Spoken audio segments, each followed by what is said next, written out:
करतो प्रभू येशूच्या नावात मागतो. प्रेज द लॉर्ड सर्वांना. कशा आहात तुम्ही सगळेजण?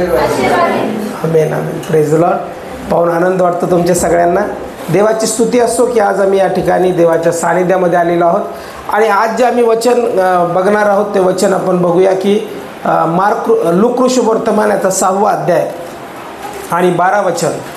लूक ऋषवर्तमान याचा 6वा अध्याय आणि 12 वचन आपण काढणार आहोत. त्या दिवसात असे झाले की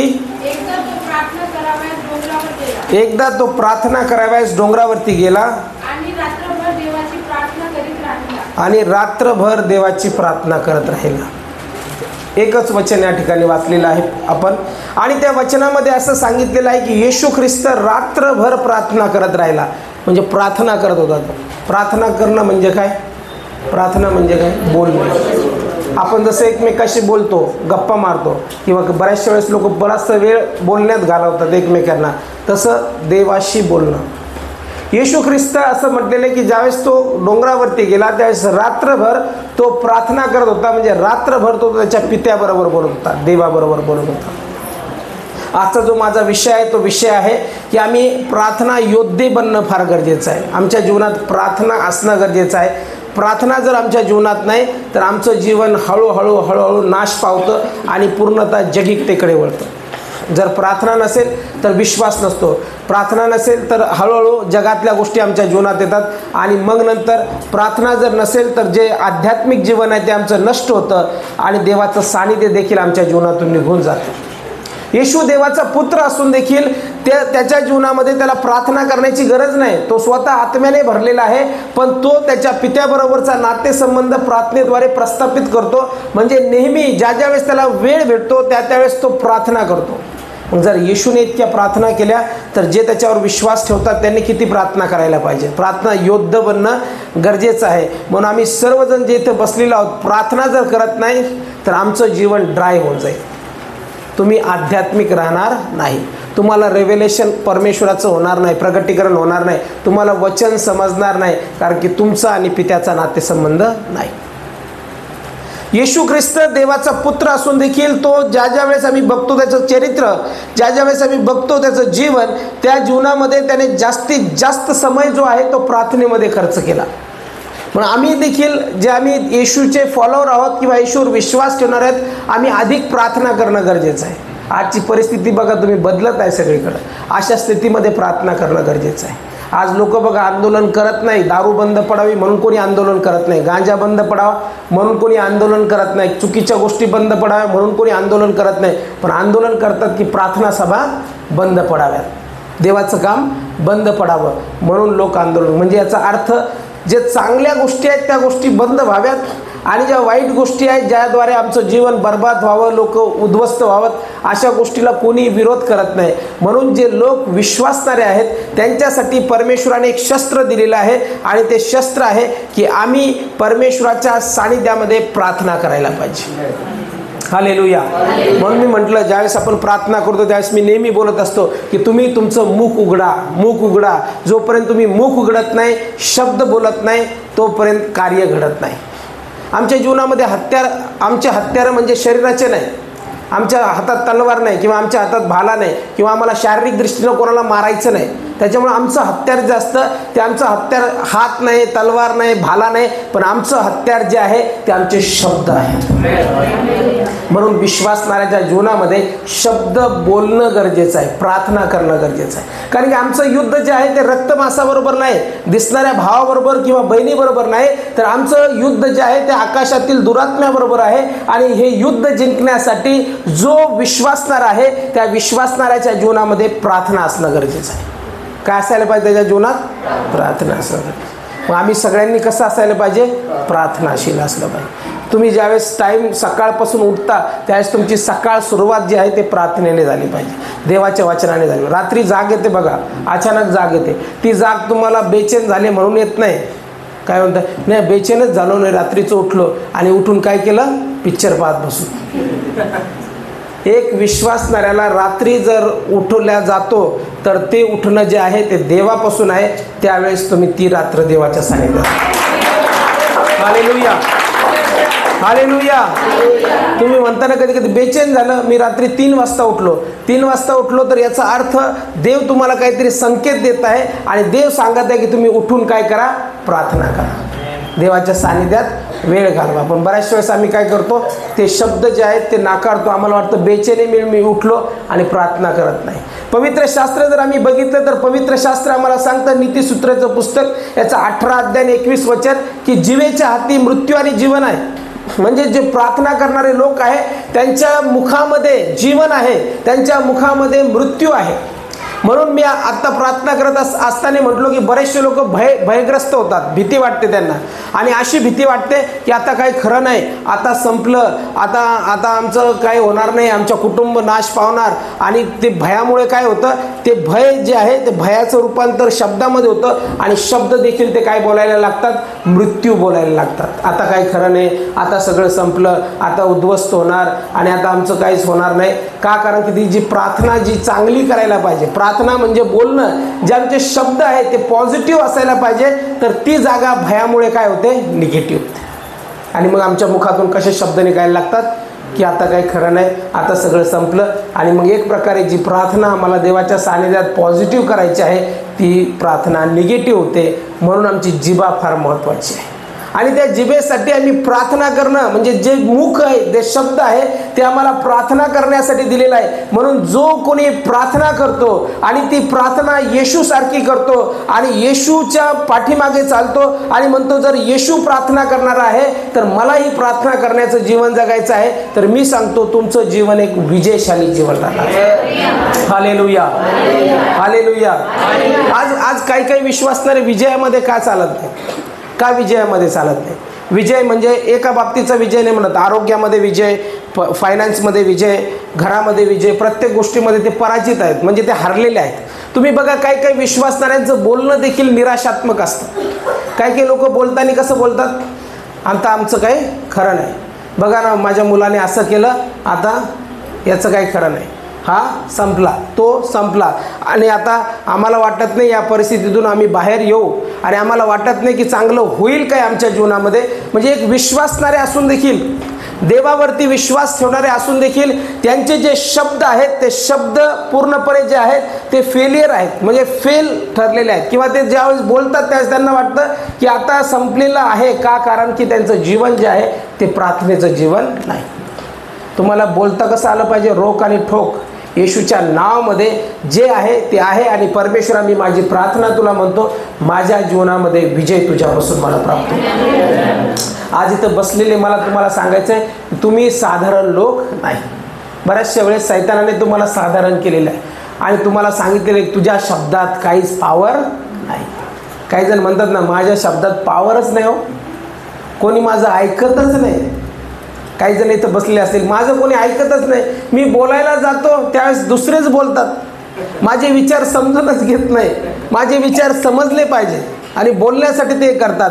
आणि तुम्हाला असं वाटायला लागतं काही दिवसानंतर की मी साधारण आहे. पण आज मला सांगायचं की जर तुम्ही येशू ख्रिस्ताच्या पाठीमागे चालणारे आहात आणि येशू जर प्रार्थना करणार होता आणि तुमचं जीवन देखील प्रार्थनेचं जीवन आहे, तर तुम्ही साधारण नाही तर असाधारण काम करणारे लोक बनणार आहे. यासाठी काय वापरावं लागेल तुम्हाला? प्रार्थना हे शस्त्र. तुम्हाला प्रार्थना करावी लागते. दानिएल किती वेळ प्रार्थना करायचा दानिएलाच्या जीवनामध्ये? ज्यावेळेस दानिएलाने वाईट बातमी ऐकली त्यावेळेस दानिएलाने काय केलं? का दानिएल असं म्हटलं आता काय खरं नाही, आता द्वाही फिरलेली आहे आणि आता मला नबूकदनेस्सर राजाने जे ऑर्डर दिली त्यानुसार फॉलो करावं लागेल, पाळावं लागेल. आणि जर मी पाळली नाही तर माझा शिरच्छेद करण्यात येईल, मला मारून टाकण्यात येईल. आणि मग त्याच्यामुळं मी काय करतो, आता जातो आणि राजाला विनंती करतो की राजा मला थोडंसं क्षमा कर, मला माफ कर, पण मला हे कर. तसं काहीच केलं नाही त्याने सरळ जाऊन काय केलं, रूममध्ये गेला. रूममध्ये जाऊन त्याने काय केलं, त्याच्या खिडक्या इस्रायलाकडे, ज्या इस्रायलाचं मंदिर आहे त्या दिशेने उघड्या त्याने केल्या आणि नित्यक्रमाप्रमाणे गुडघ्यावर येऊन त्याने दिवसातून 3 वेळा जी प्रार्थना करतो ती प्रार्थना केली. हालेलुया. असं होतं का आमच्या जीवनात? ज्यावेळेस संकट येतं त्यावेळेस आम्ही गुडघ्यावर जातो का? ज्यावेळेस त्रास होतो त्यावेळेस आम्ही गुडघ्यावर जातो का? त्यावेळेस आम्ही जात नाही. आम्ही काय करायला लागतो, लगेच मदत मागायचा प्रयत्न करायला लागतो मनुष्याकडून. पण परमेश्वराचं वचन सांगतं की आम्ही अधिक प्रार्थना करणारं असलं पाहिजे. बऱ्याचशा वेळेस आमचे जे पर्वत आहेत, आम्ही म्हणतो की परमेश्वराचं वचन सांगतं की हा पहाड किंवा हे जे पर्वत आहे हे मी बोलल्यानंतर येशूच्या नावामध्ये मी जर म्हटलं उखडून समुद्रात टाकल्या जा तर माझ्या शब्दाप्रमाणे होईल. कोण म्हणतं? विश्वासणारा. पण ज्यावेळेस खरंच समस्या येतं त्यावेळेस काय म्हणतो विश्वासणारा? हा समुद्र काय, हा खडा देखील उचलून या समुद्रात टाकल्या जाणार. बाळासाहेब अशक्य आहे, असं होऊ शकत नाही, असं घडणार नाही, समजणार नाही. ते चांगलं वाटतं वचनामध्ये की हा जो डोंगर आहे त्याला उपटून समुद्रात टाकल्या जा असे म्हणाल तर तसे घडून येईल. पण ज्यावेळेस रिअलमध्ये खरेपणाने ज्यावेळेस संकट येतं त्यावेळेस आमचे शब्द कसे असतात, आमचा विश्वास कसा असतो. ज्यावेळेस भय येतं ना त्यावेळेस तुम्ही बघा, आणि आजारपण येतं त्यावेळेस तुमचे शब्द बघा. तुमच्या जीवनात ज्यावेळेस आजारपण येतं, भय येतं, मला सुद्धा, म्हणजे मी काही वेगळा नाही, मी वचन सांगत असताना मी पण त्याच्यामध्ये आहे. ज्यावेळेस आमच्या जीवनात भय येतं, ज्यावेळेस आमच्या जीवनात समस्या येते, अडचण येते, त्यावेळेस आमचे शब्द कसे असतात. भयामध्ये माणसाचे शब्द पॉझिटिव्ह असतात का? कधी कोणता भयभीत झालेला माणूस असा बोलतो का विश्वासाचे शब्द? भयभीत झालेला माणूस काय बोलतो? मृत्यू बोलतो. भयभीत झालेला माणूस काय म्हणतो? आता सगळं संपलं. आता एक प्रार्थना करणार आहे, प्रार्थना करणाऱ्या व्यक्तीच्या जीवनामध्ये असं समजा की कॅन्सर झालेला आहे एखाद्या व्यक्तीला, आणि तो प्रार्थना करणार आहे. ज्यावेळेस तो बेडवरती पडतो त्यावेळेस तो काय बोलतो? विश्वासणारा काय बोलतो? आता माझं काय खरं आहे, माझ्या मुलांना मला त्यांचा चेहरा पाहू दे, मोठ्याला पाणी टाकू द्या माझ्या तोंडात. असं का बोलता तुम्ही? हिजकिया राजा असं बोलला का? हिजकिया राजा, यशाचं पुस्तक याचा 38 अध्याय जर आम्ही बघितला तर त्याच्यामध्ये असं म्हटलेलं आहे की ज्यावेळेस हिजकियाला समजलं, यशाया संदेष्टा, आमोजाचा पुत्र यशाया संदेष्टा येतो आणि त्याच्याजवळ उभा राहतो आणि त्याला म्हणतो की आता तुझ्या घराण्याची निर्वानिरव कर, आता तुझ्या घराण्याची निर्वानिरव कर, म्हणजे आता तुझं संपलेलं आहे सगळं. असा संदेश कोण देतो? यशाया संदेष्टा, की जो सामर्थ्यशाली महान देवाचा सेवक आहे. असा सेवक येऊन सांगतो की आता तू मरणार, आता तू जगणार नाही, तुझ्या घराण्याची निर्वानिरव कर.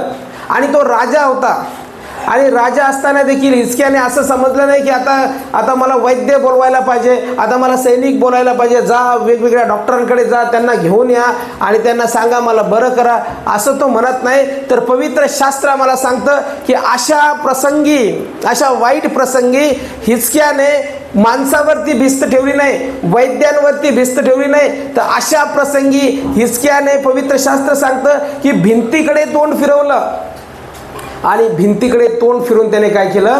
आपल्या परमेश्वराची प्रार्थना केली. आणि कशी प्रार्थना केली? अश्रू ढाळून प्रार्थना केली.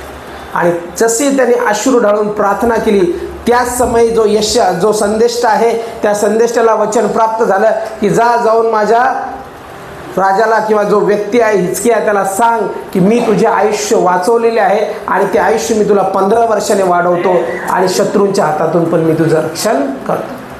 कशाने जीवन बदललं त्याचं? एक सिंपल प्रार्थना.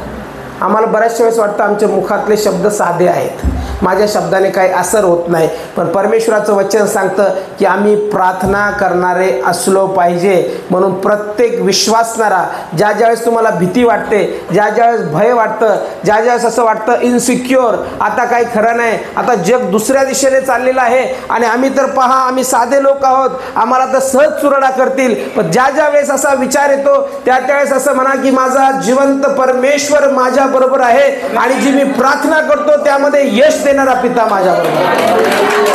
Hallelujah, hallelujah. असे शब्द निघतात का आमच्या जीवनातून?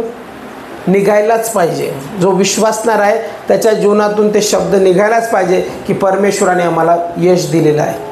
निर्गमाचं पुस्तक येतं 17वा अध्याय आणि 12 ते 13 वचनामध्ये ज्यावेळेस मोशे प्रार्थना करत आहे, कोणीतरी वाचत आहे, मोशे प्रार्थना करत आहे आणि अमालेकी लोकांबरोबर युद्ध चालू आहे. आणि युद्ध चालू असताना मोशे प्रार्थना करतो आणि प्रार्थना करत असताना काय होतं? अहरोन आणि हूर हे जे त्याचे साथीदार आहे त्यांनी बघितलं की मोशे ज्यावेळेस देवाकडे प्रार्थना करतो त्यावेळेस त्याचे हात वरती जातात, पण एक मनुष्य या नात्याने त्याचे हात गळतात, त्यावेळेस त्याचे हात खाली येतात, त्यावेळेस हे अहरोन आणि हूर त्याचे हात वरती धरतात. वाचा ते काय लिहिलेलं आहे त्याच्यामध्ये, मोठ्याने वाचा. मोशेचे हात भरून आले तेव्हा त्याने एक धोंडा घेऊन मोशेच्या खाली ठेविला व तो त्यावर बसला व अहरोन व हूर दोन्ही बाजूनी अहरोन आणि हूर यांनी त्याचे हात उचलून धरले. युद्धासाठी धरले का, कशासाठी धरले त्याचे हात? प्रार्थना करत होता. आणि तो प्रार्थना करत असताना जसे जसे त्याचे हात वरती जायचे तसे तसे इस्रायल लोकांना विजय प्राप्त व्हायचा. आणि जसे त्याचे हात खाली यायचे तसं अमालेकी लोकांची सरशी इस्रायलावरती व्हायची. म्हणून या दोघांनी काय केलं, त्याचे हात प्रार्थनेमध्ये उचलून धरले. आम्ही एकमेकाचं काय केलं पाहिजे, एकमेकांसाठी काय केलं पाहिजे, प्रार्थना केली पाहिजे. ज्यावेळेस आम्ही निराश होतो त्यावेळेस काय बोललं पाहिजे आम्ही एकमेकांसाठी, आशीर्वादाचे शब्द. आम्ही काय म्हटलं पाहिजे, सिस्टर आम्ही प्रार्थना करतो, ब्रदर आम्ही प्रार्थना करतो. फक्त म्हटलं नाही पाहिजे तर प्रार्थना केली पाहिजे. मला ते आवडत नाही. काही लोक काय करतात, बरेचसे ग्रुप आहेत आणि बऱ्याचशा ग्रुपवर एखादा माणूस काहीतरी टाकतो आणि लगेच टाकतात यस प्रेइंग. पण मला माहीत नाही ते खरंच प्रार्थना करतात. कारण ते शब्द टाकतात तसा यस प्रेइंग, पण त्या व्यक्तीचं नाव घेऊन प्रार्थना करतात की नाही ते माहिती नाही. ज्यावेळेस तुम्ही यस प्रेइंग म्हणता किंवा प्रार्थना करत आहे म्हणता त्यावेळेस तुम्ही तो वेळ काढलाच पाहिजे. तुम्ही तो शब्द लिहिताय तर त्या व्यक्तीचं जे बघितलेलं आहे तुम्ही, की जी विनंती आलेली आहे ती बघितलेली आहे, त्यावेळेस तुम्ही वेळ काढलाच पाहिजे आणि त्या मिनिटासाठी तुम्ही प्रार्थना केलीच पाहिजे की येशूच्या नावामध्ये या व्यक्तीची जी विनंती आहे ती प्रभू तुझ्या स्वर्गातून ऐकल्या जावं आणि त्याला उत्तर भेटो. नाही तर यस प्रेइंग म्हणण्यात काय अर्थ नाही. रिअल प्रार्थना झाली पाहिजे.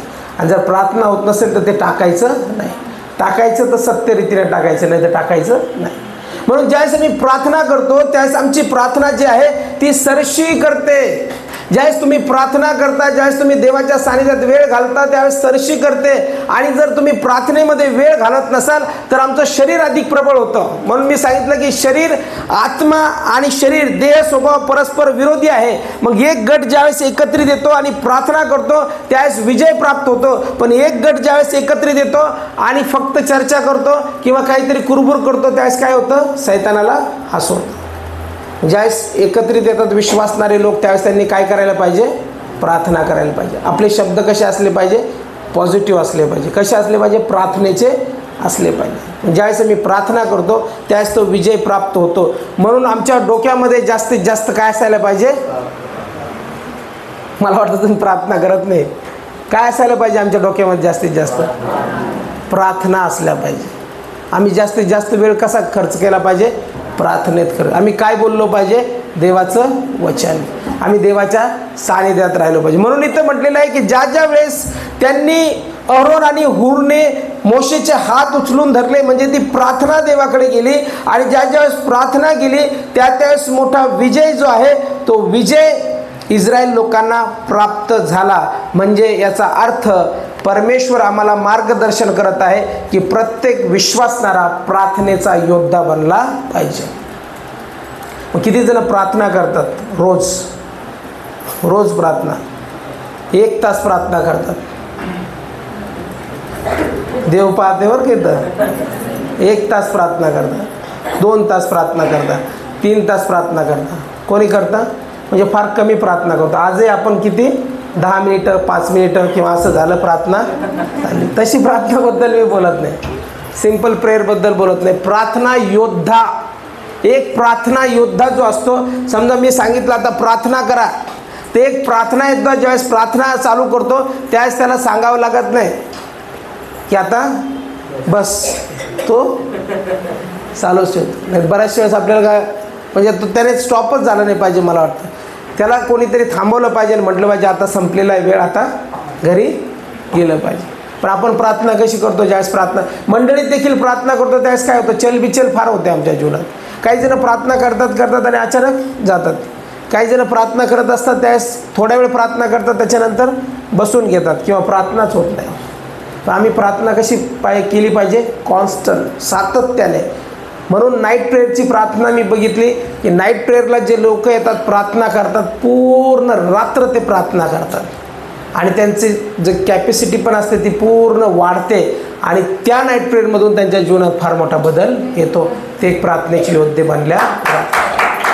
Hallelujah, hallelujah. म्हणून रात्रीची प्रार्थना देखील आवश्यक आहे. आम्हाला प्रार्थना करता आली पाहिजे. आता नाईट प्रेयर आहे शुक्रवारी. तुम्हाला जर प्रार्थना योद्धा बनायचं आहे तर रात्रभर एक रात्र देवाच्या सानिध्यात वेळ घालवा. बघा तुम्ही प्रार्थना योद्धे बनणार आहात. हालेलुया. बनायचं का नाही प्रार्थनेचे योद्धे? का झोप जास्त प्रिय? किती आयुष्य, अर्ध आयुष्य आम्ही झोपेत घालतो, अर्ध आयुष्य आम्ही झोपेत घालतो आणि जे उरलं सुरलेलं आहे ते पण दिवसाच्या झोपेत घालतो. म्हणजे एकदम शॉर्ट लाईफ आपण जगतो, त्याच्यात जास्तीत जास्त आयुष्य आमचं झोपेत जातं. पण प्रभू येशूचं वचन सांगतं की तो डोंगरावरती गेला एकांती आणि किती रात्रभर त्याने प्रार्थना केली. एक रात्र आम्ही प्रार्थना करू शकत नाही. आणि आम्हाला काय बनायचं? प्रार्थनेचा योद्धा. आज इथं माझं टायटल आहे प्रार्थनेचा योद्धा. म्हणून मला वाटतं सत्यतेने आपण असलं पाहिजे. म्हणजे उगाच करायचं म्हणून करायचं नाही, जस्ट करायचं. तुमचा माझ्यावर विश्वास नाही, माझा तुमच्यावर विश्वास नाही, करा आपलं. तसं नाही पाहिजे. तुमचा 100% माझ्यावर विश्वास पाहिजे की हा माणूस प्रार्थनेचा माणूस, जे करील ते योग्यच करेल. आणि माझा तुमच्यावर विश्वास पाहिजे की जे करताल ते योग्यच करताल आणि प्रार्थनापूर्वक करताल. म्हणजे प्रार्थना जी आहे ती सामर्थ्य खेचून आणणारी आहे. पण प्रार्थना ज्यावेळेस आम्ही करतो त्यावेळेस प्रार्थना करत असताना सगळ्यांची संमती असणं गरजेचं आहे. आणि ज्यावेळेस प्रार्थना करतो त्यावेळेस जर मोशे प्रार्थना करत आहे तर दुसऱ्याने पण त्या प्रार्थनेला उचलून धरलं पाहिजे. नाही तर करू द्या प्रार्थना, आम्हाला काय करायचं नाही, दुसरे प्रार्थना करणार नाही, तर असं नाही. तर प्रार्थना सर्वांनी मिळून केली पाहिजे. आरंभीची मंडळी जर आम्ही बघितली तर ती मंडळी जी वाढलेली आहे ती मंडळी प्रार्थनेने वाढलेली आहे. म्हणून एक मंडळी जी प्रार्थना करते ती सामर्थ्य खेचून आणते. पूर्वीची मंडळी जी बघितली आम्ही प्रेषितांच्या कृत्यामध्ये, ज्यावेळेस येशूचं स्वर्गारोहण झालं, स्वर्गारोहण झाल्यानंतर पवित्र शास्त्र आम्हाला सांगतं की स्वर्गारोहण झाल्यानंतर ते आपापल्या घरी गेले नाही, तर 13 आणि 14 वचन सांगतं की आणि पहिले प्रेषितांचे कृत्य 1 अध्याय आणि 13 वचन. आणि आल्यावर ते माडीवरच्या एका खोलीत गेले. तेथे पेत्र, योहान, याकोब, अंद्रिया, फिलिप, थोमा, बर्थलमय, मत्तय, अल्फीचा मुलगा याकोब, शिमोन जिलोत व याकोबाचा मुलगा यहुदा हे राहत होते. हे सर्वजण आणि त्याच्यासह कित्येक स्त्रिया, येशूची आई मरिया व त्याचे भाऊ एक चित्ताने प्रार्थना करण्यात तत्पर असत. जसं त्यांना कळालं येशूचं स्वर्गारोहण झालेलं आहे, हे पेंटिकॉस्टच्या अगोदरचा अनुभव आहे की त्या लोकांनी काय केलं, एकत्रित आले आणि एकत्रित आल्यानंतर त्यांनी एक चित्ताने प्रार्थना करायला सुरुवात केली. जशी जशी मंडळी वाढते किंवा मंडळी वाढण्याचं रहस्य प्रार्थना आहे. जोपर्यंत आम्ही मंडळीतले प्रत्येकजण प्रार्थना करत नाही तोपर्यंत परमेश्वराचं सामर्थ्य आमच्यामध्ये येत नाही. प्रत्येकजण प्रार्थना करणारा असला पाहिजे. प्रार्थनेच्या विरोधात आम्ही काम करू नये तर प्रार्थना आम्ही कराव्या. जास्तीत जास्त परमेश्वराप्रती आम्ही विश्वासू राहावं आणि आमचे शब्द जे आहेत ते परमेश्वरापर्यंत पोहोचवावे. ते एकत्रित आले आणि एकत्रित आल्यानंतर त्यांनी काय केलं, एक चित्ताने प्रार्थना करायला सुरुवात केली. ही मंडळी सुरुवात होती, मंडळी अजून जमलेली नव्हती, ही मंडळीची सुरुवात होती. येशूचं स्वर्गारोहण झालं आणि स्वर्गारोहण झाल्यानंतर हे एकत्रित आले आणि एकत्रित येऊन त्यांनी प्रार्थना करायला सुरुवात केली. एवढी मोठी मंडळी वाढेल, जगाच्या पूर्ण पाठीवरती ते महान कार्य करतील असं त्यांना कधीच वाटलं नसेल. म्हणजे एक प्रार्थना बघा किती मोठं रिवायवल घेऊन येते. तुमचे शब्द किती मोठे रिवायवल घेऊन येतात.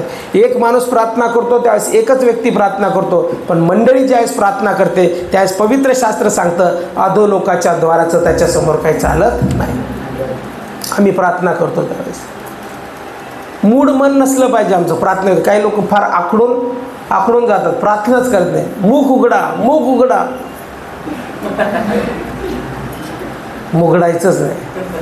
प्रार्थना काय असते मला सांगा, कारण की हे महत्वाचं आहे. प्रार्थना योद्धा तुम्ही बनणार आहे. प्रार्थना कशी असते आणि काय असते?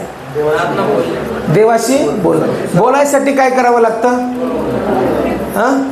बोलायसाठी उघडा ना, तोंड बंद येताना बोलता येताना तुम्ही ते बघितलं नाही, आपण टी व्हीवरती बघायचो, पहिले बातम्या यायच्या लहानपणी, आता नाही येत त्या बातम्या चालायच्या त्यावेळेस इकडं चालायचं होतं, चालायचं ना, बोलता येतं. पण ती लँग्वेज कोणाला समजते? ती फक्त ती लँग्वेज, ती भाषा नाही. मला ते सांगायचं प्रार्थना म्हणजे काय ना, आपण मुख उघडत नाही म्हणून म्हणलं. ती लँग्वेज कोणाला समजते? मूकबधीराला. मूकबधीर जे आहेत त्यांनाच ती भाषा समजते. तुम्ही मूकबधीर आहात का? मी मूकबधीर आहे का? मला मग साईन लँग्वेज बोलायची गरज नाही. आपल्याला काय बोलायचं आहे? आता मी लँग्वेजमध्ये बोलत नाही, साईन लँग्वेज करून दाखवत नाही तुम्हाला, मी माझे शब्द बोलत आहे. प्रार्थना करण्यासाठी मुख उघडावं लागतं. काय करावं लागतं? मुख उघडावं लागतं. हे जे जादूटोणा करतात, जे मांत्रिक आहेत त्यांना समजतं, पण विश्वासणाऱ्या लोकांना समजतच नाही की मुख उघडावं लागतं. त्यांना समजतं पण आपल्याला समजत नाही. दुसऱ्या लोकांना समजतं. ज्यावेळेस ते पॉवरफुली बोलतात त्यावेळेस मोठं चेंज आणतात. एक बघा, एक माणूस किती बलाढ्य असला किंवा 10 माणसं बलाढ्य असले तरी ते एका हरू शकतात, काही विजय प्राप्त करू शकतात नाही, बलाढ्य माणूस शक्ती नाही. पण एक चांगला बोलणारा असला तो सगळ्या समाजावर प्रभाव पाडतो. एक भाषण जर त्याने दिलं तर त्या भाषणाने सगळा समाज पेटून उठतो. कशात पॉवर आहे? का बॉडी बिल्डरमध्ये पॉवर? 10 बॉडी बिल्डर पण त्या एका शब्दाची बरोबरी करू शकत नाही. एक भाषण आणि 50 बॉडी बिल्डर, एक भाषणाने सगळा राष्ट्र पेटून उठतं. का? कारण की त्याच्या शब्दामध्ये सामर्थ्य आहे. मग तुमच्या मुखामध्ये काय? ते कशासाठी देवाने दिलेले? मग आपण बोलतो का? आता मी म्हणलो प्रार्थना करा, काही जण नाहीच करत का? मुख उघडा, येशूच्या नावामध्ये धमकवा. मी बऱ्याचशा वेळेस म्हणतो परिस्थितीच्या विरुद्ध बोला, आपण बोलतच नाही. ह्या गोष्टी ज्या पाहिजे त्या गोष्टीसाठी प्रार्थना करा. प्रार्थना करा म्हणजेच शब्द बोला, पण आपण बोलत नाही. जोपर्यंत आम्ही मुख उघडत नाही तोपर्यंत आमची प्रार्थना परमेश्वरासमोर सादर होत नाही. आम्हाला बोलणं आवश्यक आहे. का बोलणं आवश्यक? तुम्ही देव मनात ऐकतो, हो बरोबर, देव मनात ऐकतो, पण तुम्हाला जी जीभ दिलेली आहे, जे शब्द दिलेले आहेत ते मनात ऐकण्यासाठी नाही तर तुम्ही बोलण्यासाठी दिलेले आहे. हालेलुया. का कळत नाही आपल्याला? आणि कधी ते कळलं आपल्याला? प्रार्थना योद्धा जर बनायचं तर एका प्रार्थना योद्ध्याचं शस्त्र शब्द आहे आणि ते शब्द त्याच्या मुखाच्या बाहेर निघणं गरजेचं आहे. आम्ही बोलणं गरजेचं आहे. जोपर्यंत आपण बोलत नाही, शब्द काढत नाही, तोपर्यंत ते होत नाही. तर माझा मुलगा जर त्याला काही पाहिजे असेल तर तो येऊन फक्त माझ्या समोर उभा राहतो, त्यावेळेस मी त्याला काहीच देऊ शकत नाही. इव्हन त्याची तो बोलणारा जर असला आणि त्याची इच्छा आहे की मला सायकल पाहिजे, पप्पा मला सायकल पाहिजे, 1 महिन्यात तो रोज येतो, रोज मला म्हणतो पप्पा सायकल घ्या. माझी इच्छा नाही त्याला द्यायची, मला नाही द्यायची त्याला सायकल, माझ्याजवळ पैसे नाही, पण तो रोज येतो आणि रोज काय करतो? बोलतो. मला रोज बोलतो पप्पा सायकल, पप्पा सायकल, पप्पा सायकल. मला राग येईल, कधीतरी मी ओरडेल त्याच्यावर की नाही देणार मी तुला, नाही हे करणार. पण एक दिवस असा येईल की त्याच्या सततच्या बोलण्यामुळं मी त्याला सायकल घेऊन देईल. मग हे कशामुळं होतं? बोलणं. मग प्रार्थना काय? बोलणं. पण कोणाशी बोलणं? देवाशी बोलणं. मग ज्यावेळेस आम्ही बोलतो त्यावेळेस कार्य. अशी मला घट्ट मंडळी नाही बनवायची, असे हृदयाचे जाड आणि असे दणकट लोक मला नको. मंडळी जो पिघळल्याच जात नाही त्यांनी लगेच दुसरीकडे जाऊन बसायचं. आपल्याला असे लोक पाहिजे की जे बोलल्याबरोबर शब्द काढायला पाहिजे. घट्ट हृदयाचे लोक शिकून काही फायदा नाही. समजा मी बोलतोय, तुम्ही एकदम घट्ट बसलेले आहात, मी बोलणार नाही, मी शब्द काढणार नाही, फक्त मी ऐकल, मी फक्त गंमत पाहिजे, हे कसा करतो, तो कसा करतो, तर इथं तुमचं काही काम नाही. इथं अशा लोकांचं काम आहे की जे देवाबरोबर बोलणार. Hallelujah, hallelujah. येशूच्या नावामध्ये बोलण्यामध्ये फार मोठं सामर्थ्य आहे. आणि ज्यावेळेस मी परमेश्वराचं वचन घेऊन प्रार्थना करतो, परमेश्वराचं वचन बोलतो, त्यावेळेस ते सामर्थ्य आणतं. म्हणून आरंभीची मंडळी एकत्रित आली आणि एकत्रित येऊन त्यांनी शब्द बोलायला सुरुवात केली, प्रार्थना करायला सुरुवात केली आणि ती प्रार्थना एक चित्ताने त्यांनी केली. त्यावेळेस सामर्थ्य आलं. पेंटिकॉस्टच्या दिवशी ते सगळेजण पवित्र आत्म्याच्या सामर्थ्याने भरल्या गेले आणि त्याच्यानंतर जी मंडळीची सुरुवात झाली ती मंडळी थांबली नाही, ती मंडळी वाढतच गेली. हे कशामुळे झालं? प्रार्थनेमुळे झालं. हे कशामुळे झालं? बोलण्यामुळे झालं. आमचे शब्द फार प्रभावी आहेत. तुम्ही काही करू नका, पण बोला. मंडळीसाठी आशीर्वाद बोला. जे प्रार्थना आहेत त्या प्रार्थना करा. आपल्या घरासाठी प्रार्थना करा. शब्द बोला. बंधनं तोडा. त्या प्रार्थना तुमच्या जीवनामध्ये मोठं कार्य घडवून आणतील. प्रेषितांची कृत्य याचा 3रा अध्याय आणि 46 वचनामध्ये पण सांगितलेलं आहे की ते सर्वजण एक चित्ताने एकत्रित येत आणि शल्मोनाच्या देवडीत जमत. आणि ज्या ज्यावेळेस ते एकत्रित आले त्यावेळेस असं म्हटलेलं आहे की महान चमत्कार झाले, महान गोष्टी झाल्या. ज्या ज्यावेळेस त्यांनी एकत्रित येऊन प्रार्थना केल्या त्यावेळेस अद्भुत कार्य झालं. परमेश्वराचं वचन प्रेषितांची कृत्य याचा 5वा अध्याय आणि 12 ते 16 वचनामध्ये देखील सांगतं की ज्यावेळेस ते प्रार्थना करणारे लोक एकत्रित येत होते त्यावेळेस त्यांच्याद्वारे मोठे चिन्ह आणि चमत्कार झाले. जसे जसं परमेश्वर पेत्र आणि योहानाला वापरत होता, फक्त पेत्र आणि योहानालाच वापरत नव्हता, तर त्या मंडळीतील किंवा त्या लोकातील प्रत्येकाला तो वापरत होता. इवन पंक्ती सेवा करणारा म्हणजे खरकाट उचलणारा वाढणारा व्यक्ती जो फिलिप होता त्याला देखील परमेश्वराने वापरलं. प्रेषितांची कृत्याचा 8वा अध्याय आणि 4 ते 8 वचनामध्ये ते दिलेलं आहे की एक सामान्य पंक्ती सेवा करणारा मनुष्य पवित्र आत्म्याच्या सामर्थ्याने भरल्या गेला. आणि ज्यावेळेस तो फिलिप जो आहे तो शम्रोनामध्ये गेला त्यावेळेस त्या ठिकाणी आंधळे बरे झाले, लंगडे चालायला लागले आणि त्या नगरामध्ये आनंदी आनंद झाला. हे फक्त आणि फक्त प्रार्थनेमुळे झालेलं आहे. Hallelujah, hallelujah. मग आम्ही जास्तीत जास्त काय केलं पाहिजे? प्रार्थना केलं पाहिजे. मला पहिल्यापासून सवय आहे प्रार्थनेची.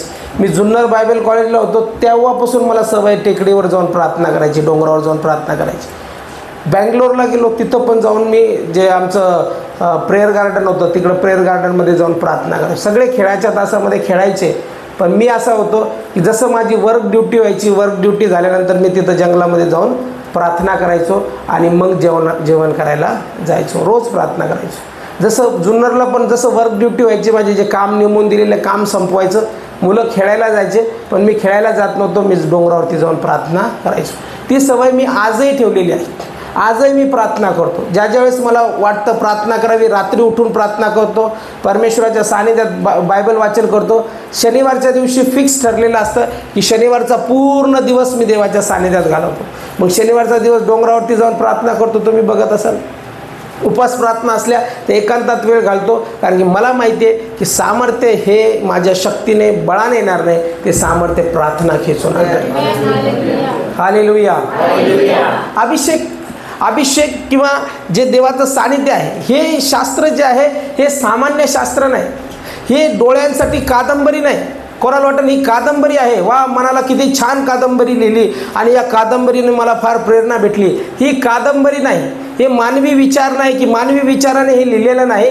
हे पवित्र आत्म्याच्या सामर्थ्याने लिहिण्यात आलेलं आहे. हे देवाचं शब्द आहे, हे देवाचं वचन आहे. म्हणून ज्यावेळेस देवाचं वचन आम्ही वाचतो आणि तो शब्द देवाचा आम्ही आमच्या मुखाद्वारे बोलतो त्यावेळेस सामर्थ्य येतं, कारण की स्पिरिच्युअल रिलेशनशिप आहे. हा रिलेशनशिप किंवा हे नातेसंबंध आत्मिक आहे. हा नातेसंबंध सामान्य नाही. हा नातेसंबंध जसं आम्ही तुम्ही बोलतो तसा नाही. हा नातेसंबंध मामा काका चाचा असा संबंध नाही. हा नातेसंबंध आहे एका आत्मिक पित्याबरोबर भेट घेण्यासाठी मला माझा आत्मा उत्सुक करून त्याच्या सानिध्यात जायचं आहे. त्याला स्पिरिच्युअल रिलेशनशिप, त्याला आध्यात्मिक नातेसंबंध म्हणतात. आणि तो आध्यात्मिक नातेसंबंध जो तयार होतो तो आध्यात्मिक नातेसंबंध देखील तयार होण्यासाठी प्रार्थना आवश्यक आहे आणि तो नातेसंबंध प्रार्थनेनेच तयार होतो. एखाद्या व्यक्तीला तुम्ही कसं ओळखता? अरे हे थोडंसं कधी राहतं अचानक हुकी येते. कधी ओळखता त्याला? 1-2 दिवसात ओळखतं का? आता मला तुमच्या सगळ्यांचे स्वभाव माहिती आहे. इथं बसलेले एकाचं तुम्ही उठवले भविष्यवाणीच्या पहिले मी सांगतो, सिस्टर मीना कशा आहेत सर, धर धर धर धर सांगू शकतो. पूर्ण भविष्य मला माहिती त्यांचं, कशा बोलतात, काय करतात, कधी राग येतो, कधी काय करणार, सगळं मला माहिती. ब्रदर साबळे कसे बोलतात, कसे वागतात, सगळं मला माहिती. कुणाल कसं आहे ते मला माहिती. ही भविष्यवाणी नाही. हे मला कसं माहिती झालं ते कसे आहेत ते सगळे? 10 वर्ष झाले ना मी यांच्याबरोबर. यांच्या घरी जातो, बोलतो यांच्याबरोबर, यांची लेकरं मला माहिती आहे. 10 वर्षापासून नातेसंबंध आहे. 10 वर्ष झाले हे माझ्याकडे येतात, मी कसं बोलतो ते त्यांना माहिती आहे, ते कसे बोलतात मला माहिती आहे, कधी कोणाला कधी काय होईल हे मला माहिती आहे. का माहिती आहे? कारण की माझा आणि त्यांचा नातेसंबंध आहे. मी बोलतो त्यांच्याबरोबर, मी भेटतो त्यांना, घरी जातो. त्याच्यामुळे मेजॉरिटी जे जुने आहेत त्या सगळ्यांना मी चांगलं ओळखतो, स्वभाव ओळखतो. असे पलटले बी तर का पलटले ते मी ओळखू शकतो, काय मनात चाललेलं असेल, कारण नातेसंबंध आहे. नातेसंबंधातून ते तयार होतं. मग तुमचा नातेसंबंध जर पित्याबरोबर नाही, देवाबरोबर नाही, तुम्ही कधीच त्याच्याबरोबर बोलले नाही, कधीच तुम्ही प्रार्थना केली नाही आणि कधीच त्याच्याशी बोलत नाही, तर तुमचं आणि तो तुमचं काय ऐकल? देव नौकर आहे का? काही लोक येतात एकाच दिवसात, देवा आमची प्रार्थना ऐकायला लगेच झालंच पाहिजे. हे तसं नाही की नारळ दिला आणि देवा हे नारळ घे तुला आणि लगेच माझी प्रार्थना ऐक, तसं नाही. रिअल जे देवाशी नातेसंबंध आहे वचनाद्वारे प्रस्थापित होतो आणि प्रार्थनेद्वारे प्रस्थापित होतो. जितक्या प्रार्थना तुम्ही करता, जितकं वचन तुम्ही वाचता, तितकं तुम्ही त्याला ओळखता, तितकं तुम्ही जाणता त्याला. आणि त्यानंतर तुम्हाला कळतं की माझा पिता या प्रकारे मला प्रार्थनेचं उत्तर देतो.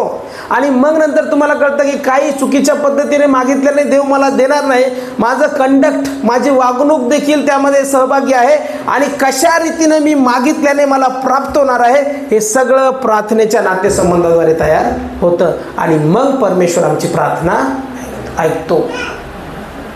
जर नातेसंबंधच नाही, कधी प्रार्थनाच केली नाही, देव कोण आहे माहिती नाही, वचन काय सांगतं ते माहिती नाही, देव कसा बोलतो ते माहिती नाही, एकाच दिवसात आलो किंवा 2 दिवसात आलो आणि म्हटलं देवा तू माझी प्रार्थना ऐक, त्याचा आमचा नातेसंबंधच नाही, तर परमेश्वर आमची प्रार्थना ऐकणार नाही. त्यासाठी आम्हाला त्या घनिष्ठ रिलेशनशिपमध्ये यावं लागेल आणि त्यासाठी आम्हाला बोलावं लागेल, त्यासाठी त्याच्याबरोबर नातेसंबंध प्रस्थापित करावे लागेल. त्यावेळेस या प्रार्थना ज्या आहेत ते मोठं संजीवन खिचून आणणाऱ्या ठरतील. हालेलुया. तुम्हाला संजीवन पाहिजे का? एवढ्याच जणांना हळूच एकदम. तुम्हाला संजीवन पाहिजे का? संजीवन बघायचं? प्रार्थना करायला सुरुवात करा. काहीच करू नका, फक्त प्रार्थना करायला सुरुवात करा आणि प्रार्थना करा की परमेश्वरा मोठं संजीवन आम्हाला बघायचं. आज चॅलेंज घ्या आणि असं म्हणा की रोज सकाळी उठल्यानंतर माझा पहिला शब्द राहील की प्रभू येशूच्या नावामध्ये परमेश्वरा संजीवन आण. असं एक लाईन बोला. ही प्रार्थना तुम्हाला कदाचित छोटी वाटेल, प्रभू येशूच्या नावामध्ये देवा संजीवन आण, ही छोटी लाईन वाटेल, पण ती मोठ्याने बोला. देवाला ऐकू द्या. सकाळी उठल्यानंतर मी तुम्हाला सांगतो मोठं संजीवन आल्याशिवाय राहणार का? कारण की आम्ही ते शब्द बोलत आहोत, आम्ही ते प्रार्थना करत आहोत की परमेश्वरा तुझं संजीवन येऊ दे. आणि जे शब्द आम्ही बोलतो ते शब्द कार्य करतात. पवित्र शास्त्र आम्हाला सांगतं की ज्या ज्या वेळेस देवाच्या विश्वासणाऱ्या लोकांनी किंवा ज्या ज्या वेळेस परमेश्वराच्या लोकांनी प्रार्थना केल्या, त्या प्रत्येक प्रार्थना परमेश्वराने ऐकल्या आणि महान उत्तर दिलं. म्हणून मंडळी जी असते ती प्रार्थना करणारी असते. म्हणून प्रेषितांच्या कृत्यामध्ये मंडळीची जी वाढ झालेली आहे ती फक्त आणि फक्त प्रार्थनेमुळे झालेली आहे. आज मला प्रार्थना योद्धाबद्दल सांगायचं की एक प्रार्थना योद्धा कसा तयार होतो. प्रार्थना योद्धा प्रार्थना केलेला तयार होतो. प्रार्थना योद्धा आम्ही कोणालाही म्हणू शकत नाही. ज्याचं जीवन प्रार्थनेचं नाही त्याला प्रार्थना योद्धा म्हणू शकत नाही. दिवसभरात तो प्रार्थना करत नाही त्याला प्रार्थना योद्धा म्हणू शकत नाही. प्रेयर मीटिंगमध्ये प्रार्थना करत नाही त्याला प्रार्थना योद्धा म्हणू शकत नाही. प्रार्थना योद्धा तोच असतो की ज्याच्या जीवनामध्ये प्रार्थनेचं जीवन असतं आणि जास्तीत जास्त प्रार्थना करणारा तो असतो. प्रार्थना करताना तो थकत नाही. मला पण आठवतो की ज्यावेळेस मी सुरुवातीला प्रार्थना करायचो, नवीन तारण झालं त्यावेळेस काय प्रार्थना करू काही समजत नव्हतं. असं वाटायचं आता मी अर्धा तास गुडघ्यावर बसून प्रार्थना करेल आणि घड्याळीत पाहिलं तर 2च मिनटं व्हायचे. 2 मिनिटानंतरच प्रार्थना समाप्त. त्यावेळेस माझ्याजवळ शब्दही नव्हते, रिलेशनही नव्हतं, त्यावेळेस जास्त मला माहिती नव्हतं, जास्त नातेसंबंधात आलो नव्हतो. पण हळूहळू ज्यावेळेस मी प्रार्थना करायला लागलो त्यावेळेस प्रार्थनेचा स्टॅमिना वाढला. आणि आता ज्यावेळेस प्रार्थना करतो त्यावेळेस ती प्रार्थना आणि आताची प्रार्थना फार डिफरंट आहे. वेळ कसा जातो समजत नाही. हे नातेसंबंधामधून नाही. अधिक प्रार्थना केल्याने ते डेव्हलप होतं. म्हणून आरंभीची मंडळी ही प्रार्थना करणारी मंडळी होती आणि त्या प्रार्थना करण्याच्या सामर्थ्यामुळे मोठं संजीवन त्यांनी आणलं. आणि संजीवन आणलंच नाही तर खेचून आणलेलं आहे आणि परमेश्वराने ते सामर्थ्य त्यांच्यामध्ये प्रगट केलं. म्हणून आजचा काळ जो आहे हे प्रार्थनेचा काळ आहे प्रत्येकासाठी. भय, भीती, निराशा मला ग्रासून टाकत आहे आणि बऱ्याचशा वेळेस आम्ही निराश होतो, खचतो आणि त्यामुळे आम्हाला असं वाटतं की काही होणार नाही. परंतु त्यासाठी आम्ही ज्यावेळेस एकत्रित येतो आणि प्रार्थना करायला सुरुवात करतो, जसं अहरोन आणि हूर यांनी मोशेला प्रार्थनेमध्ये हात उंचावले, तसं ज्यावेळेस आम्ही एकत्रित येतो आणि एकमेकासाठी प्रार्थना करायला सुरुवात करतो, त्यावेळेस अद्भुत रिवायवल यायला सुरुवात होतं. सगळ्यात उत्तम उदाहरण आमच्यासाठी कोण आहे प्रार्थना करण्यासाठी? सगळ्यात उत्तम उदाहरण कोण आहे? तो येशू ख्रिस्त. म्हणून मी पहिलं वचन जे वाचलं ते येशू ख्रिस्ताबद्दल वाचलं. आज इथं सगळे विश्वासणारे बसलेले आहेत, अविश्वासणारा कोणी नाही. सगळे येशूवर विश्वास ठेवतात. आज तुम्हाला जर तुमच्या जीवनामध्ये, स्वतःच्या जीवनामध्ये एक बदल पाहिजे असेल, स्वतःच्या जीवनामध्ये एक ब्रेक थ्रू पाहिजे असेल, स्वतःच्या जीवनामध्ये आजारातून मुक्तता पाहिजे असेल, स्वतःच्या जीवनामध्ये परमेश्वराचं सानिध्य पाहिजे असेल, तर आजपासून प्रार्थना करायला सुरुवात करा. माझ्या प्रार्थनेवर किती दिवस अवलंबून राहताल तुम्ही? काही लोकांना वाटतं पास्टरनी प्रार्थना करावी. ठीक आहे, मी इथं आल्यानंतर प्रार्थना करू शकतो, पण ज्यावेळेस तुम्ही घरी असता त्यावेळेस मी तिथं नेहमी रोज रोज रोज रोज येऊन प्रार्थना करू शकत नाही. त्यासाठी तुम्हाला प्रार्थना करावी लागेल. आणि ज्यावेळेस तुम्ही स्वतः प्रार्थना करताल त्यावेळेस ते कार्य व्हायला सुरुवात होईल. काही लोकांना काय वाटतं, प्रार्थना जी असते ती फक्त पालकाकडूनच करून घ्यायची असते. असं पवित्र शास्त्र सांगत नाही. प्रार्थना जी असते ती या पास्टरकडून, मग इथं नाही झालं तर त्या पास्टरकडून, ह्या चर्चमध्ये नाही झालं तर त्या चर्चमध्ये, इथं नाही या सेवकाकडून झालं तर त्या सेवकाकडून. अशी प्रार्थना नसते. प्रार्थना कोणाला सुरुवात करावी लागते? जर तुम्ही खरे विश्वासणारे आहात तर तुम्हाला समजेल की प्रार्थना माझी प्रबळ झाली पाहिजे. दुसरे किती प्रार्थना करू ते त्यांचं दान आहे. मी असं म्हणत नाही की जाऊन सेवकाकडून प्रार्थना करून घ्यायची नाही. प्रत्येकाला देवाने वेगवेगळं दान दिलेलं आहे आणि ते त्यांच्या प्रार्थनेने त्यांना प्राप्त झालेले. त्यांनी खूप प्रार्थना केल्या त्यामुळे त्यांना हिलिंगचं दान आहे. त्यांनी खूप प्रार्थना केल्या म्हणून प्रगटीकरणाचं दान आहे. परमेश्वराचा आत्मा त्यांच्याबरोबर आहे. पण किती दिवस तुम्ही दुसऱ्यांच्या प्रार्थनेवर अवलंबून राहता? किती दिवस राहताल? तुमचे नातेसंबंध तुम्हाला देवाबरोबर नाही क्रिएट करायचे, बनवायचे नाही का? तुमची पण प्रार्थना देवाने ऐकली पाहिजे ना. जसं एक जो अभिषिक्त व्यक्ती आहे किंवा ज्याच्याकडे देवाने वरदानं दिलेले, तो एक देवाचा मुलगा आहे किंवा मुलगी आहे, तसे तुम्ही देवाची मुलं आणि मुली नाही का? पण आपण काय करतो, ज्या त्यांनी प्रार्थना केल्या तशा प्रार्थना आपल्याला करायला नको. आपण शॉर्टकट मार्ग शोधतो की जाऊन पटकन देवाच्या सेवकाकडून प्रार्थना करून घ्यायची, म्हणजे काय होईल, पटकन आमची प्रार्थना ऐकल्या जाईल. मला प्रार्थना करायचं टेन्शन वाचाल. शॉर्टकट मार्ग शोधू नका. तुम्ही पण प्रार्थना करणारे व्हा. सगळ्यांनी प्रार्थना करायला शिका. नवीन होतं त्यावेळेस काही जण मला म्हणायचे, पाळक साहेब प्रार्थना कशी करतात ती लिहून द्या. काय म्हणायचे, प्रार्थना कशी करतात ती? प्रार्थना ही लिहून केल्या जात नाही. प्रार्थना ही लिहून केल्या जात नाही. आपण बोलताना लिहून बोलतो का समोरच्याला? हां, मग काय जेवण केलं? हां, एक मिनिट, मला विचारायचं होतं, आज तुम्ही सकाळी कशाचा नाश्ता केला? तो वाचून सांगतो, हां एक मिनिट, आज सकाळी आम्ही चहापोळीच खाल्ली, लवकर चर्चला जायचं होतं. असं लिहून. प्रार्थना लिहून नसते. आर्टिफिशियल प्रार्थना करायची नाही. काहींना वाटतं शुद्ध भाषेतच प्रार्थना केली पाहिजे. अहो, तुम्ही कोणती भाषा बोला, परमेश्वराला ती भाषा अवगत आहे. परमेश्वर तुमचे विचार ऐकतो. तुमची भाषा कोणती असो, तुम्ही मुक्त उघडा. म्हणजे प्रार्थना जी असते ती लिहून केल्या जात नाही. प्रार्थना जी असते ती आर्टिफिशियल नसते, क्रिएट केल्या जात नाही, बनवली जात नाही. प्रार्थना हे हृदयाचा संबंध आहे. मी ज्यावेळेस एखाद्या व्यक्तीबरोबर बोलतो त्यावेळेस लिहून बोलत नाही. माझ्या जे मनात आहे ते मी त्याला सांगतो. तसंच प्रार्थना ही अशी आहे की जे माझ्या मनातले विचार आहे ते सर्व विचार मी माझ्या देवासमोर मांडतो. त्याला प्रार्थना. आणि हे याला कम्युनिकेशन म्हणतात, विचार संवहन. जर तुम्ही शिकलेले असाल, कॉलेजमध्ये विषय होता विचार संवहन, कम्युनिकेशन कधी पण वन वे होत नाही. कम्युनिकेशन वन वे होत नाही. असं होतं का तुम्ही एखाद्याला फोन केला आणि तुम्हीच बोलत आहे, असं झालं तसं झालं, इकडे गेलतो तिकडे गेलतो, समोरचा हुंग नाही हा नाही. जर त्याने रिस्पॉन्स दिला नाही तुम्ही काय करता? लगेच कट. काय माणूस आहे, अर्धा तास बोललो पण अर्ध्या तासात ना यस ना नो काहीच नाही, एक शब्दही काढला नाही.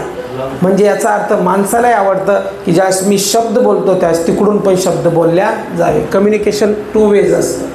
कम्युनिकेशन होत असताना दोन्ही बाजूने असतं. मग ज्यावेळेस परमेश्वरासमोर तुम्ही एकदम शांत राहता, मी प्रार्थना करणार नाही, मी मनातल्या मनात,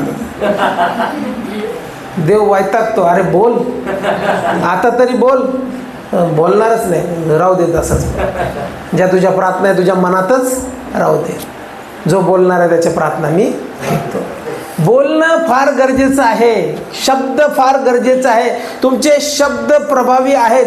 तुम्हाला जर प्रार्थना योद्धा बनायचं तर त्या प्रार्थना योद्ध्यासाठी तुम्हाला तुमचे शब्द बाहेर काढावे लागतील, इच्छा प्रगट करावे लागतील, बोलाव्या लागतील. जर बोललंच नाही तर कसं समजत? एखाद्या माणसाला पण आपण बोलतो तर आपण म्हणतो तू मला सांगितलंच नाही. तू जर बोलला असता तर कदाचित असं झालं नसतं. तू जर मला सांगितलं असतं तर मी काहीतरी केलं असतं. तू जर बोलला असता तर असं काहीतरी मार्ग निघला असता. अरे बोल तरी. आम्ही सामान्य माणसाला पण बोलताना असं बोलतो की बोल, काहीतरी मार्ग निघेल. मग जर आम्ही सामान्य माणसं बोलताना जर म्हणतो की बोलल्यानंतर मार्ग निघेल, तर परमेश्वराची किती इच्छा असेल की त्याच्या लेकरांनी त्याच्याबरोबर बोलावं. Hallelujah, hallelujah. म्हणून परमेश्वराचं वचन आम्हाला सांगतं की प्रार्थना योद्धा होण्यासाठी परमेश्वराने आम्हाला मुख दिलेलं आहे. ते मुख आम्हाला उघडणं गरजेचं आहे. किती जण मुख उघडतील आजपासून? मुख उघडून प्रार्थना करतील. मुख उघडून प्रार्थना करतील, मुख बंद करून नाही. काही जणांचा असा विचार असतो, देवाला तर सगळं माहिती आहे, देव माझ्या अंतःकरणातले विचार जाणतो. मग देवाने तुम्हाला जी जीभ दिलेली आहे ती तुम्हाला जीभ दिली नसते. तुम्ही मुख्य असता, जसं साइन लँग्वेजमध्ये बोलतात तसं तुम्ही बोलले असता. पण परमेश्वराने जर जीभ दिली तर ती जीभ तुम्हाला उघडण्यासाठी दिलेली आहे, बोलण्यासाठी दिलेली आहे. म्हणून आजपासून येशूच्या नावामध्ये ज्या प्रार्थना आहेत त्या बोलायला सुरुवात करा. Hallelujah, hallelujah. बरं, येशू ज्यावेळेस डोंगरावर जात असेल त्यावेळेस तुम्हाला काय वाटतं? असं काय? किंवा जे प्रार्थना करतात, आता तुम्ही प्रार्थना करता, तुम्ही ज्यावेळेस प्रार्थना करता एकांतात जाऊन, त्यावेळेस तुम्ही असंच अशी प्रार्थना करता का? कशी करता मग? स्तुती करता, हालेलुया, धन्यवाद, अन्य भाषा बोलता, जो विषय आहे तो विषय मानता. डोंगरावरती ज्यावेळेस मी जातो त्यावेळेस मी तर ज्यावेळेस एकांत असला ना, कोणीच जवळपास नसला ना, तर मोठ्याने प्रार्थना करतो, मोठ्याने प्रार्थना करतो, मोठ्याने बोलून प्रार्थना करतो. एक दिवस ते पास्टर सूरज घाबरले थोडेशा, काय ओरडतो पाळक साहेब? म्हटलं काय झालं? तिकडं आवाज येतो तुमचा. मला वाटलं काय झालं काय तुम्हाला? अरे मी म्हटलं मी सैतानाला धमकावतोय एवढ्याच जोरात. म्हणलं इथं कोण पाहत आहे? म्हणलं मला कमीत कमी ते तर अधिकार आहे मला धमकावण्याचा, मला बोललं पाहिजे. बोलल्याद्वारेच महान कार्य होतं. काल पण चमत्कार आपण बघितले, ते चमत्काराचे मुख्यपणात झाले काही तर सगळे जमले त्याने बोलल्याने झाले. बोलल्याने कळतं काय होणार आहे आणि परमेश्वर चमत्कार करतो. साधं बोलण्याने चमत्कार होतात. इतके पॉवरफुल लोक इथे बसलेले आहेत. साधे बोलण्याने चमत्कार करणारे लोक माझ्या समोर बसलेले आहेत. मग का तुम्ही बोलत नाही? का तुम्ही मुख उघडत? का तुम्ही प्रार्थना करत नाही? तुम्ही प्रार्थना करताल त्यास निश्चित. आज आम्ही एक कुटुंब म्हणून म्हणतो स्वतःला, एक म्हणून राहत असताना कुटुंबाने बोलणं गरजेचं आहे त्या जिवंत परमेश्वराशी. ज्यावेळेस आम्ही बोलतो त्यावेळेस महान कार्य होतं. म्हणून परमेश्वराने आमच्या जिभेच्या हाती मृत्यू आणि जीवन दिलेलं आहे आणि ते जीवन परमेश्वर आम्हाला देत असताना आम्ही बोलणं गरजेचं आहे. एक सर आपल्या इथं देखील येऊन गेलेले आहेत, त्यांचं नाव पास्टर पुंडलिक. एका ख्रिसमसला ते या ठिकाणी येऊन प्रीच केलेले आहेत. ते सांगतात की मी फार कर्जामध्ये होतो, खूप कर्ज झालेलं होतं. इतकं कर्ज की मी बऱ्याचशा बँकेचं लोन घेतलं, मला न कळत त्यावेळेस समजलं नाही आणि ते नसताना माझ्याकडून चूक झाली. आणि चूक झाल्यानंतर मला परमेश्वराचं वचन माहिती नव्हतं. क्रेडिट कार्ड वापरले, त्याच्यानंतर वेगवेगळे लोन घेतले आणि त्या लोनची मी व्याजदर पण बघितलं नाही. ते व्याजदर खूप असतं, कधी कधी 15% असतं, 16% असतं. आपण लोन घेतो पण व्याजदरचा विचार करत नाही, म्हणून प्रत्येक व्याजदरचा विचार करून त्या ठिकाणी बऱ्याचशा वेळेस काही लोक घेतात, काही लोक व्याजदराचा विचार करत नाही. ते म्हणतात मी पुष्कळ लोन घेतलं आणि इतकं लोन घेतलं की जे माझं स्वतःचं घर होतं ते कर्जाखाली गेलं. मला बँकेकडून नोटीस यायच्या, मला धमक्यांचे फोन यायचे आणि मी फार त्रासलो. त्याच वेळामध्ये मला परमेश्वराचं वचन माहिती झालं आणि ते सांगतात की आम्ही दोघं पती पत्नी काय करायचो की जे परमेश्वराचे आशीर्वाद आहेत, वचनामध्ये जे आशीर्वाद आहेत ते आशीर्वाद आम्ही मोठ्याने बोलायचो. ते कर्ज आम्ही मोठ्याने बोलायचो की येशू आम्ही चूक झाली, आमच्याकडून एवढं मोठं कर्ज झालं, पण बायबलमध्ये जे वचनं लिहिलेले आहेत त्यानुसार तू मला श्राप असं केलं नाही, तू मला आशीर्वाद असं केलेलं आहे. जे अब्राहमाचे आशीर्वाद ते माझे आशीर्वाद. आणि ते सांगतात की अद्भुत रीतीने, चमत्कारिक रीतीने बदल व्हायला लागला आणि असा बदल झाला की ते सर्व लोन त्यांचं फिटून आज ते परमेश्वराच्या सेवेमध्ये आहे. दोघंही पती पत्नी परमेश्वराची सेवा करतात आणि ते सांगतात की ज्यावेळेस मी साधारण होतो त्यावेळेस माझ्या जीवनावर कर्ज होतं, व्याज होतं, पुष्कळशा गोष्टीमध्ये मी दबलेलो होतो. पण ज्यावेळेस मी परमेश्वराचं वचन बोलायला सुरुवात केली, मुखाने कबूल करायला सुरुवात केली, प्रार्थना करायला सुरुवात केली, त्यावेळेस ते सांगतात की ते सर्व नील होऊन आज परमेश्वराने मला आशीर्वादित केलेलं आहे. येऊन गेलेले पास्टर पुंडलिक का आशीर्वादित झाले ते त्यांनी मुखाद्वारे ते शब्द काढायला सुरुवात केली. आज जर तुम्ही प्रार्थनेचे लोक आहात तर पॉझिटिव्ह बोला, प्रार्थना करा आणि मुखातून शब्द काढा. जी पण तुमची इच्छा असेल, जे पण तुमच्या प्रार्थना असेल, त्या प्रत्येक प्रार्थना ज्या आहेत, प्रत्येक शब्द जे आहेत ते कोणत्या मनुष्याला नाही, पण ज्यावेळेस तुम्ही मुख उघडून प्रार्थना करता त्यावेळेस त्या जिवंत देवाला ते समजतात आणि ते समजल्यानंतर त्या प्रार्थना आमच्या जीवनामध्ये संजीवन घेऊन येतात, बदल घेऊन येतात आणि आमच्या जीवनात मोठा बदल आम्हाला पाहायला भेटतो. म्हणून आज तुम्ही जर इथं बसलेले आहात आणि जर परमेश्वराचं वचन ऐकत आहात आणि जर तुम्हाला असं वाटतं की आज मी प्रार्थनेचा योद्धा झालो पाहिजे, योद्धा, सामान्य माणूस नाही म्हणत मी, योद्धा, तर मुख उघडणं गरजेचं आहे, प्रार्थना करणं गरजेचं आहे आणि मग नंतर साक्ष बघा, खूप मोठ्या साक्ष आमच्या जीवनात राहतील आणि परमेश्वर आम्हाला आशीर्वादित करेल. म्हणून या आजचा दिवस जो आहे तो प्रार्थना योद्धा बनण्याचा दिवस आहे. आजपासून, आज केलं आणि उद्या करणार नाही असं नाही. रोज सकाळी, रोज प्रार्थना करा, संध्याकाळी प्रार्थना करा, दुपारी प्रार्थना करा आणि मुख उघडून प्रार्थना करा. भय भीती बोलू नका, आशीर्वाद बोला, सामर्थ्य बोला. परमेश्वर निश्चित आमच्या जीवनात कार्य करेल. म्हणून यावेळेस आपण सर्वजण उभे राहूया, परमेश्वराच्या सानिध्यामध्ये आपण जाऊया आणि आज आम्ही शांत बसणार नाही. तर जी परिस्थिती आहे, जे जे जे जे पण आमच्या जीवनात संकट आहे त्या संकटासाठी आम्ही प्रार्थना करणार आहोत आणि ज्यावेळेस आम्ही प्रार्थना करू तुमचे शब्द परमेश्वर ऐकल. तो जिवंत देव आहे, तो अद्भुत रीतीने प्रार्थना ऐकणारा देव आहे. ज्यावेळेस मी प्रार्थना करतो त्यावेळेस मोठमोठे असं म्हटलेलं की तू डोंगराला उपटून समुद्रात टाकल्या जा असे म्हणशील तर तसे होईल. हे प्रार्थनेने होणार आहे, प्रार्थनेच्या सामर्थ्याने होणार आहे. म्हणून मुख उघडून प्रार्थना करा आणि म्हणा, प्रभू माझा परिवार तुझ्या हाती देतो, माझे लेकरं तुझ्या हाती देतो, माझी मंडळी तुझ्या हाती देतो. परमेश्वरा प्रत्येक गोष्ट मी तुझ्या पवित्र हाती समर्पित करत आहे. माझं मुख मी उघडत आहे. जर तुम्हाला त्रास असेल, जर तुमच्या जीवनात संकट असेल, जर तुमच्या जीवनात कर्ज असेल,